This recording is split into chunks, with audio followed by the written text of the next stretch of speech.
The Falloween 2024 aka 11.3 update released on October 8th, 2024, and this video will go over my thoughts on the first 7 days of the update, meaning I will not mention anything added or removed past October 15th. The round pool didn't change all that much, at least it didn't in the first week of the update anyways. They would add 5 new levels to Knockout: Bubblegum Brew, Clumsy Carnival, Roller Derby, Spooky Slingers, and Trick or Trapeze. All 5 were made by Fall Guys team or Mediocre. What's interesting is that Mediocre mentioned in a blog post they made that the new levels are using a higher budget than usual. They didn't give a concrete number, unfortunately. And for those who don't know, the maximum budget is 2,000 memory units. It was previously 1,000 when creative mode was released, but with the introduction of the Tulip update or the 10.5 update, it's now 2,000. They added Bubble Trouble to Knockout, and they even brought back Treat Thieves, and they said it'll be here for the entirety of Falloween 2024. I've only played 4 out of the 5 levels, so I'll just give my opinions on the ones that I played. Let's start with Bubblegum Brew. I've only played this level once, and I just love the concept of it. Hitting bubblegum balls into the cauldron is just awesome and very Halloween-esque. The instructions are clear, and it even shows a signage of what you're supposed to do. I do wish the level popped up more because I really enjoyed playing it. I love the ladle and broomstick spinning around, and this level reminded me of a time when I played a golf-inspired map in which you had to use punching gloves to smack something into the hole, and by doing so, it would activate a button or pressure plate, which in turn changed the direction of the belt, allowing you to qualify.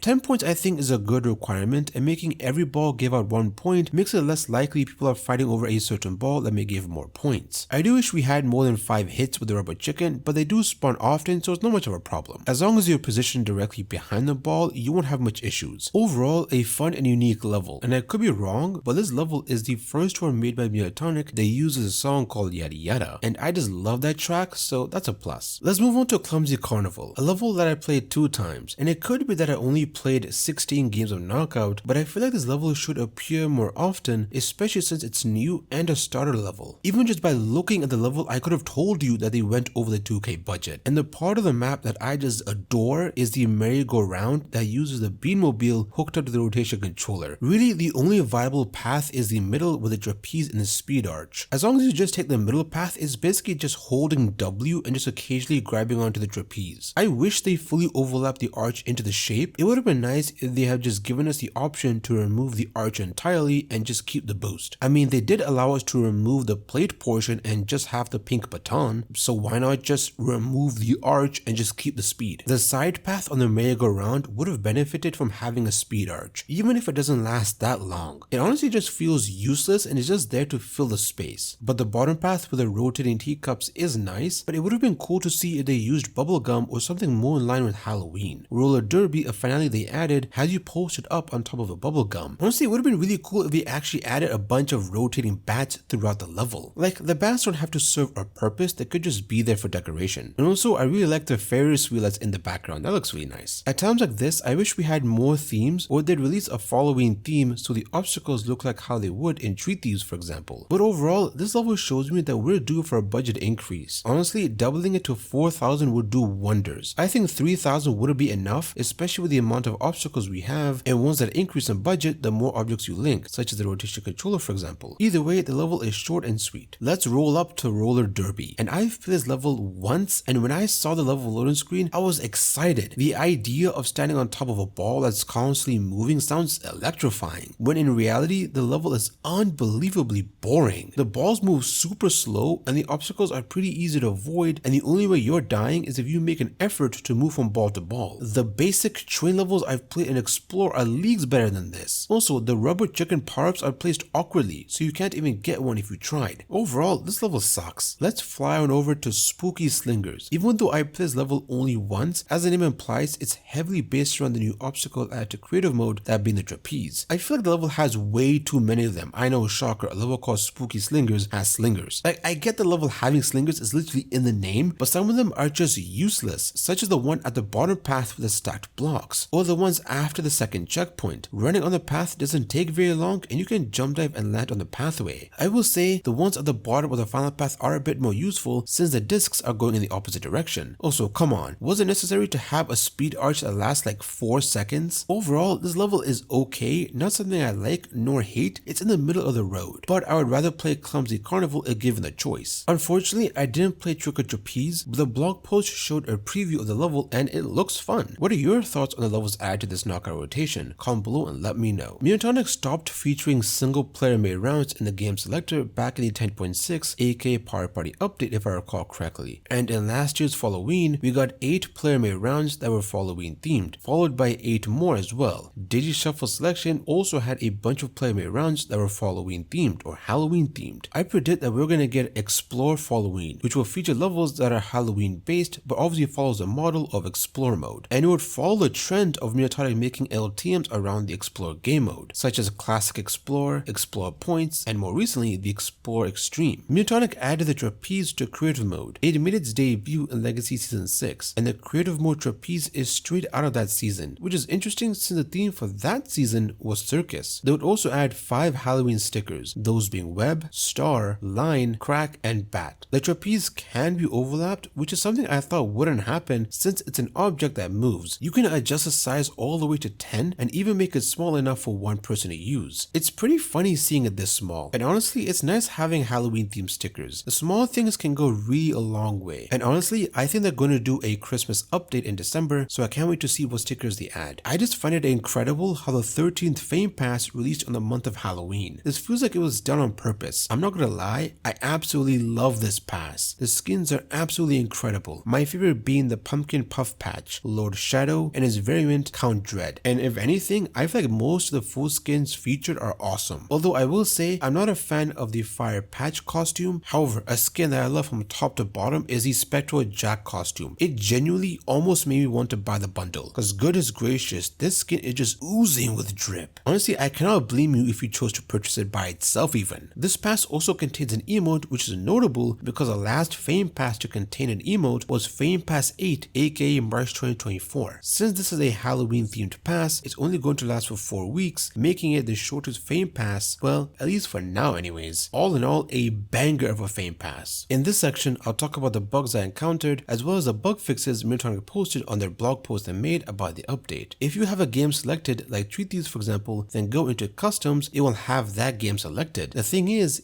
Treat Thieves isn't in customs, so if you press play it will give you this error. I decided to try this out with Knockout and it did the exact same thing as Treat Thieves. Finally, I decided to try out Solos and it showed up and the name is the exact same as it was in customs, that being Classic Games Solos, and the error would pop up when I pressed play. What's strange is that Solos is in customs but it still uses the old name. If you go to the Classics game group then back out, Treat Thieves, Knockout, and Explore will have the yellow exclamation marks, and this happens every time you go into the folder and back out. Oddly enough, it only happens to those 3 game modes and not whatever LTM is out. This bug changes the lighting on the lobby, most specifically the plinth that your character stands on. It's basically the lighting from the celebration that's in the Fame Pass. I did record a clip of me trying to recreate this bug, and it's basically something to do with tier skipping then backing out fast enough and that triggers the bug, but I'm not even sure if that's the reason. It did take me a few tries to pull it off, and I'll be honest, this looks awesome. The lightning strikes really seals the deal for me. You're able to go to the locker and change everything and the effect will still be there. I just can't explain how much I love this bug. When I went to the Fame Pass and previewed the pattern, it went back to normal. And I genuinely wish Mediocre actually did this on purpose. Could you imagine opening the Falloween update for the first time and just seeing the lighting just look like this? That would be absolutely spooktacular. When playing Knockout, the lower third that shows the map creator and the share code isn't there. This bug isn't new and was present in the 11.1 update. The code and name of the creator doesn't even show up on the top of the screen when playing a level. And sometimes it won't show up during the player box screen, but sometimes it will, but only the code will appear and nothing else. When I first saw this in 11.1, I thought it wasn't a bug, but something they did on purpose as a way to lessen the difference between levels made in Unity versus in Creative. But in 11.2, the lower third appears in Creative maps, so it definitely was a bug. In the Discovery tab, when going through the maps in the hardest section, rather than it be the usual blue, they're gray. And this looks awesome. I don't know why, but the thought of maps with the hard mode being a different color just feels right. It would be cool if maps with different tags have different colors, but I could see it being hard to implement implement, but god would that be awesome. For now, those were the bugs that I found. I'm sure I'll find more, and if I do, I'll mention them in my 11.3 breakdown video, which will most likely release in 2026. Let's talk about some of the bug fixes they posted. Do note sometimes Mediocre will say something is fixed but isn't. Some of the big ones are that obstacles won't show the wrong color in thumbnails. Piggybacking got a bunch of fixes, no idea if this includes the one in which you can cheese short and speed circuit, dive and power-ups now work correctly when using a controller or mobile, and a bunch more fixes which I should be showing on screen. I'll have the blog post linked in the description if you wish to check it out. They also mentioned some known issues and that it will be addressed in the next update. We got a bunch of UI and quality of life changes, so let's talk about them. The most obvious one is that the 3D background has been changed to Falloween. It's basically dark mode, which I love. Opening the game selector, you'll see that the classic game modes have been put into a group. Heading out to the locker, costumes that have special traits will now have tags letting you know what that trait is. Random style, in which if you wear both the upper and lower half of a particular skin, it has a chance to use the alternative version of the skin. Costumes that have this trait are the Among Us skins, Filippo Fiddle Pie, and Mare from The Nightmare Before Christmas, to name a few. Color copy is a simple one. The skin will change based on the color that you have equipped. Examples of this are the Blender Dog skin, Coach, Fully Posable, and etc. Animated are for skins that have baked-in animations, such as Golden Grim, Sir Blaze Bright, Astro, Colorful Cape, and more. Finally, we have special effect, which are given to skins that have special effects such as the Great Old Guy, Hollow Bean, Cyber Bean, Dreamy Hardware, Ultimate Idol, and etc. Looking at my locker, it shows how rare these types of skins are, and I'm someone who's been playing the game before it even went free to play and when you could buy full costumes with kudos and crowns. This change helps explain to newer players what certain costumes do and why it behaves like the way it does. I could see someone getting confused on why their skin is changing colors every time they change it, or why their Among Us skin isn't changing to the imposter variation. We'll mention this here, the podium is much lower when you're in the locker for some reason. It could be a bug, but it just wouldn't make sense otherwise. It just looks really weird. If it's not a bug, I wonder if it's because of mobile. Just because the screen is much smaller, maybe by positioning the podium lower, it makes it much easier for mobile players to see. I don't know, that's just my far-fetched theory, I could be wrong on that. Mediocre updated the way you use your emotes in the lobby. It now uses the same emote wheel that you use while playing a game. Previously, it worked like it did before the social wheel was introduced, in which you had to press a button on your D-pad for example, and the emote would play. When changing your emotes in the locker, it now uses the same wheel it does in game. A huge change that everyone probably noticed is that the text for all the pop-ups are much bigger now. This was definitely meant for mobile, you cannot convince me it wasn't. This makes it a lot easier to read text on a small smartphone screen. Also helps people who play the game on the Switch, in handheld mode that is. They tease the release of hoverboarding time, and the shape is now the same round and rectangle as everything else. And I can see why they decided to group the classic game modes so they could fit the LTM without the need to scroll to get to it. And now it just looks more consistent, although I definitely prefer the portrait style for the LTMs. Let's talk about Treat Thieves for a bit. Nothing about the mode has changed, however what has changed is the game's physics. You can just basically jump onto the boxes and get on top of them with relative ease. This makes the map much easier if you know the layout. With this addition of Treat Thieves, they changed the way you go invisible. Previously, if you held the button down, you would walk while being invisible. However, once you let go, you'll be visible and you're able to run again. However, now it's a toggle, meaning you press the button once and you'll be invisible. Press it again and you'll be visible and able to run. I honestly do not like this change. I just like the fine control you get by holding the button down, and once you're done, letting go and you're just running again. However, most of the time I am running around, so it's not really a deal breaker, and it's something that I could potentially adapt to, but it just basically messes with my muscle memory. Listen, I know I'm being a tin hat Terrence right now, but I genuinely believe this change was done to cater to mobile. Since grabbing on mobile is toggle based, it would make sense to make going invisible the same way as well. I haven't played mobile yet, but will do so once I'm done making this video. Either way, it's the same old Treat Thieves, and I'm happy to see it back, and it lasting for the entire update is great, especially since this one is short. Also, weekly challenges being named to follow weekly is adorable, and it's also nice how it includes Treat Thieves challenges. We will need all the help you can get to complete the Fame Pass. All in all, the first trick of this update wasn't anything groundbreaking like 10.9 was, or included a ton of content like 11.2 did, but it did include some quality of life changes that were nice, maps that range from pretty good to really awful, and a Fame Pass that has a ton of incredible looking cosmetics. All in all, I think the update is fine, I suppose. Thank you to our Max members for your support as always.